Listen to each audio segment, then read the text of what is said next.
so that might happen there. And the Israeli-Palestinian conflict, again, I'm not sure that I see much of a sign, Trump prior to this, that he has any particular interest in it. Some of his first statement about his son-in-law was something like, well, he understands the Middle East, he's been there lots of times, he can solve this. As if periodic tourism was the best way to, sending somebody who'd been a periodic tourist was the best way to solve seemingly intractable diplomatic conflicts.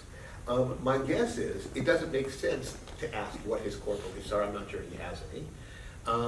But that my sense would be that this would be an issue if we use the concept sort of a parallel administration, would simply stay away from. There's nothing to be gained from this.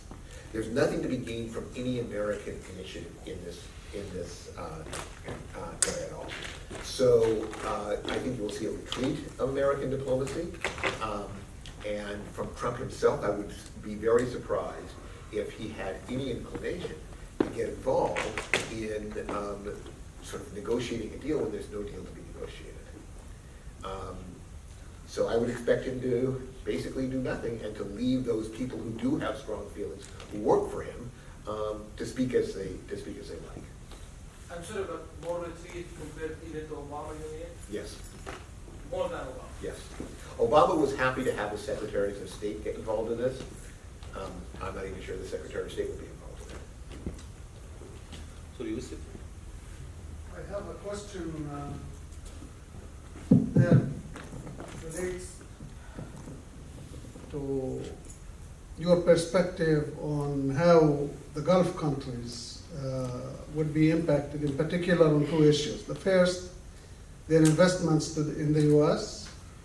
The rhetoric they hear from his administration and cabinet might be a bit alarming.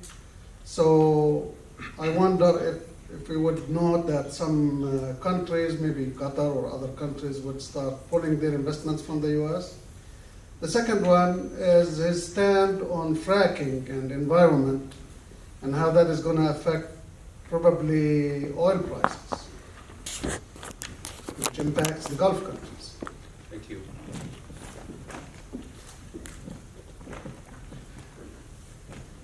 Look at the recent one incident only, what happens in UN. A very simple thing, only abstaining for not voting, and see the extreme step taken by Mr. Trump. He didn't bother about even